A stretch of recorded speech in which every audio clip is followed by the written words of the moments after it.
Imagina por un momento que tienes 20 años, caminas por la carretera, una pareja en auto con un bebé en brazos se detiene y ofrecen llevarte. Parecen normales, seguros, incluso inofensivos, así que decides subir. Pero minutos después, el hombre desvía el vehículo hacia un camino vacío, saca un cuchillo, te ataca y te coloca una caja de madera sobre la cabeza para que no puedas ver absolutamente nada. De ahí en adelante, durante más de 7 años, vives encerrada dentro de una caja del tamaño de un ataúd. Pero lo más inquietante de todo esto es que hubo momentos en los que podías haber escapado. Sin embargo, siempre volvías con tu secuestrador. Parece una historia de ficción, pero ocurrió realmente, y esto solo fue el inicio de uno de los secuestros más perturbadores de la historia. Era el 19 de mayo de 1977. Colin Stan tenía 20 años cuando decidió hacer lo que en los años 70 muchos jóvenes hacían sin pensarlo demasiado. Pedía un aventón. Iba desde Eugene, Oregon, hacia California para asistir a la fiesta de cumpleaños de su mejor amiga. Colin era una joven precavida, sabía los peligros de hacer autostop, rechazaba propuestas de llevarla puesto que no le daban mucha confianza. Había rechazado varios autos aquel día. Entonces se detuvo un vehículo azul. Dentro, Cameron Hooker y su esposa Janice con un bebé en brazos. Era la imagen de la familia perfecta, el refugio que cualquier chica de 20 años consideraría seguro. Ella subió al asiento trasero confiada de que no pasaría nada, pero ese sería el último acto de libertad que tendría en casi una década. A mitad del camino, el ambiente cambiaría bajo un pretexto de mostrarle unas cuevas.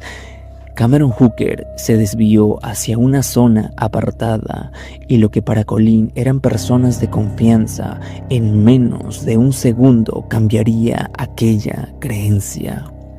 El hombre saltó al asiento trasero, colocó un cuchillo en la garganta de Colin y le ató las manos a la espalda. Acto seguido, le puso una caja de madera contrachapada de aproximadamente 9 kilos, diseñada para encajar perfectamente sobre los hombros de una persona sentada. El interior estaba forrado con fieltro negro, una especie de tela sintética diseñada para absorber cualquier rayo de luz, además de espuma para amortiguar el sonido.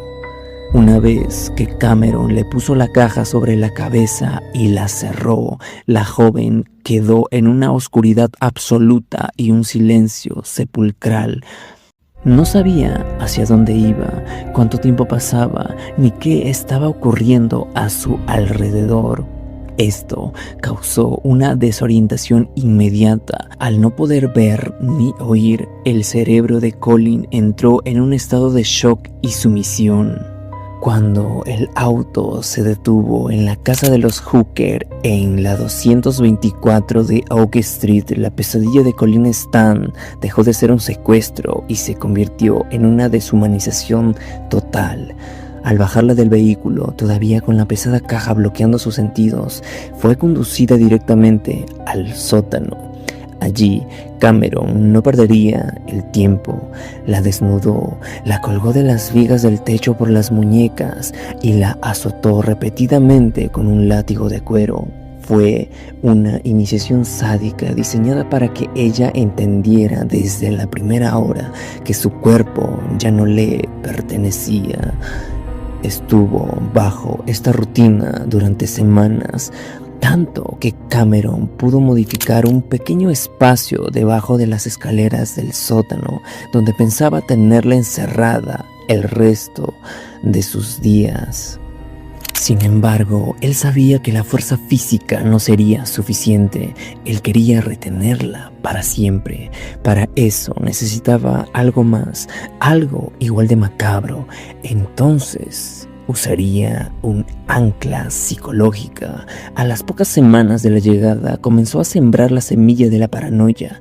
Le habló de la compañía, una organización criminal masiva y despiadada que, según él, controlaba todo Estados Unidos. Le aseguró que él era solo un subordinado y que la compañía la había seleccionado a ella.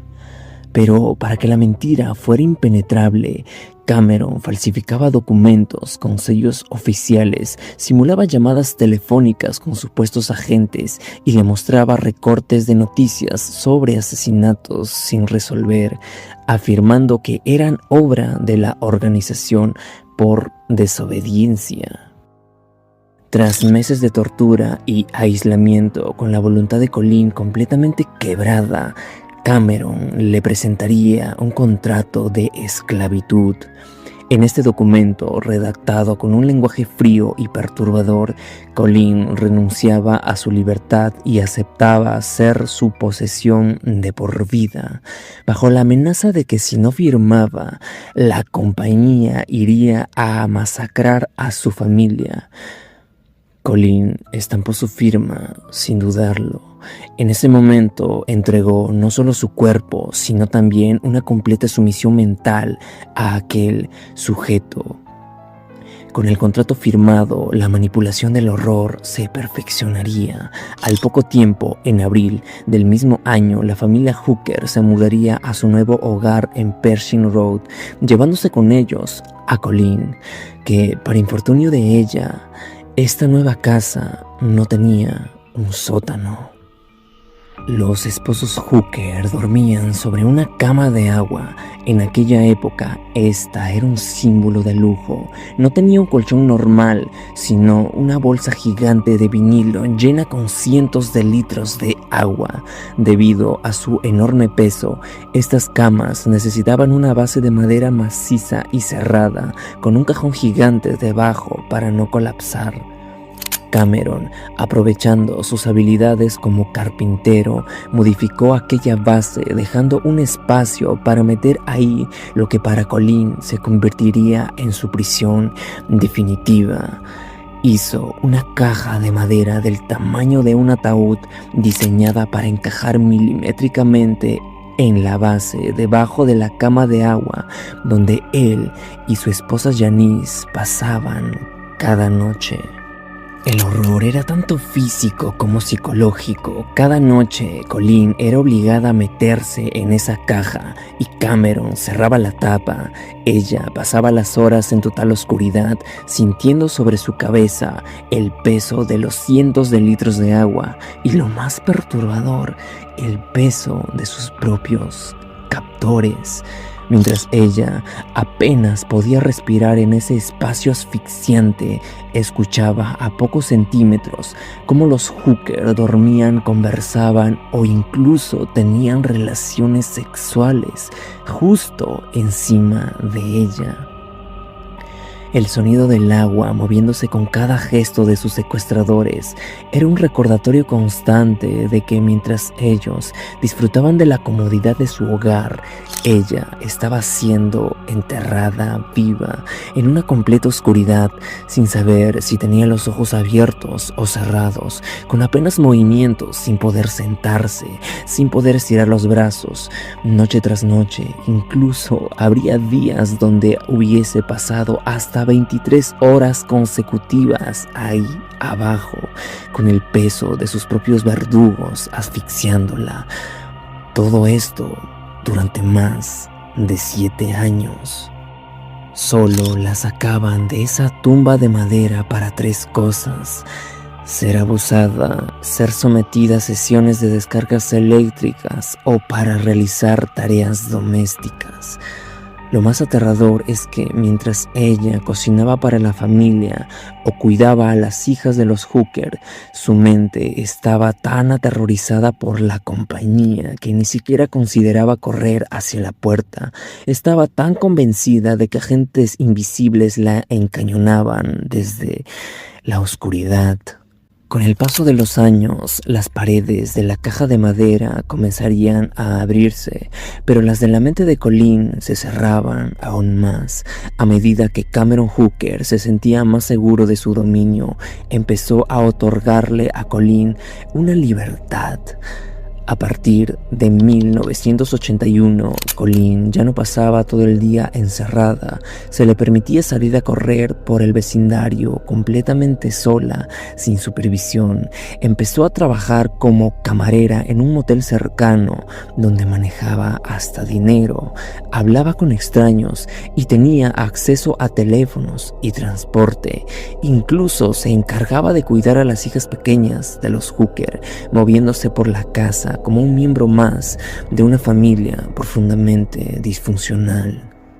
El éxito del lavado de cerebro fue tan absoluto que en marzo de 1981 Cameron la llevó de visita a casa de sus padres.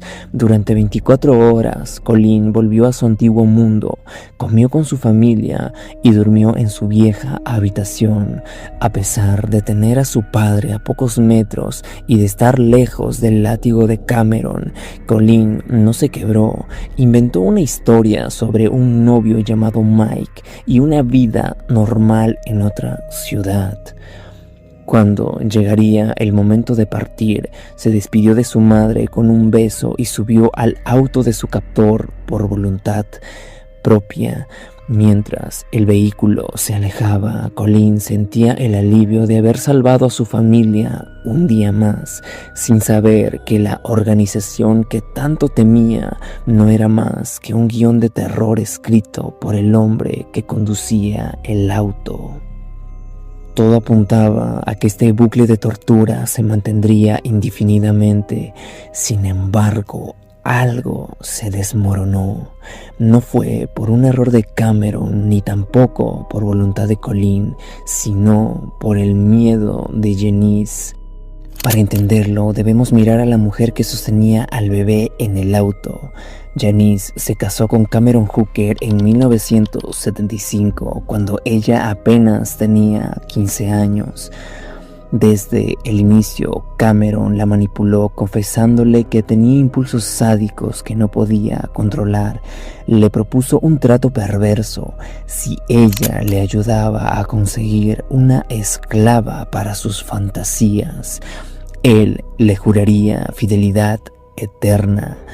Janice, atrapada en una relación de dependencia y abuso, aceptó ser la carnada. Su presencia era el anzuelo perfecto. Ninguna joven sospecharía de una madre con un hijo en brazos. Pero en esta historia, Colleen no fue la primera víctima. Un año antes, en enero de 1976, los Hooker secuestraron a Mary Elizabeth Spanhake, de 19 años. El patrón fue idéntico, pero el final fue letal. Según la confesión de Janice, Mary resistió con valentía, lo que provocó que el sadismo de Cameron escalara rápidamente. Tras torturarla en el sótano y dispararle con un rifle de balines, Cameron la estranguló. Janice ayudó a envolver el cuerpo en mantas y a enterrarlo en el terreno volcánico cerca del Parque Nacional Lassen. Hasta el día de hoy, los restos de Mary nunca han sido encontrados. 7 años después, la dinámica en la casa de los Hooker se volvió insostenible. Cameron, cuya sed de control no tenía límites, le anunció a Janice su siguiente paso. Quería traer a una segunda esclava a la casa. Janice comprendió en ese instante que el ciclo nunca terminaría y que tarde o temprano ella o sus propias hijas estarían en peligro. Consumida por la culpa, Janice empezó a buscar consuelo en un pastor local, quien fue tajante: debía confesar y liberar a aquella chica. El 9 de agosto de 1984, aprovechando que Cameron no estaba, Janice tomó la decisión que cambiaría la historia. Buscó a Colleen y con la voz temblorosa pronunció las palabras que desintegraban 7 años de tortura. Colleen, tengo que decirte la verdad. La compañía no existe. Todo ha sido una mentira de Cameron para tenerte aquí. La reacción de Colleen no fue de alivio inmediato, sino de un terror absoluto. El lavado de cerebro había sido tan profundo que pensó que Janice la estaba poniendo a prueba para que la compañía la ejecutara por traición. Le tomó horas de llanto y desesperación asimilar que el sacrificio que había hecho por su familia, vivir en un ataúd para que sus padres no murieran, se basaba en una organización fantasma creada por un hombre con un martillo y madera. Con la ayuda de Janice, Colleen empacó sus pocas pertenencias. Antes de subir al autobús que la llevaría de vuelta a su antigua vida, ocurrió un momento irreal. Colleen llamó a Cameron por teléfono, no para insultarlo, sino para decirle que ya sabía la verdad y que se marchaba. Increíblemente, el monstruo que la había azotado y encerrado durante más de 2600 días comenzaría a llorar, suplicándole que no lo dejara. Era la prueba final de que su poder solo se residía en el miedo que él mismo le había fabricado. Aunque Colleen regresó con su familia, el miedo no desapareció de inmediato. Tardó 3 meses en sentirse lo suficientemente segura como para hablar. Fue Janice quien finalmente acudió a la policía en noviembre de 1984, confesando no solo el secuestro de Colleen, sino el asesinato de Mary Spangake. Al tiempo, en 1985, el mundo escuchó los detalles de la caja debajo de la cama de agua. Cameron Hooker sería sentenciado a 104 años de prisión, una condena que hoy sigue cumpliendo. Janice, sin embargo, recibió inmunidad total a cambio de su testimonio y nunca pasó un día en la cárcel, un hecho que sigue generando debate hasta día de hoy. Colleen Stam sobrevivió a lo impensable, salió de una caja de madera para convertirse en una voz de esperanza, demostrando que aunque te entierren en vida en una completa oscuridad, la mente humana tiene la capacidad de encontrar el camino de regreso hacia la luz. Si el video o mi narración te gustaron, te invito a que conozcas esta otra historia, igual de real e impactante.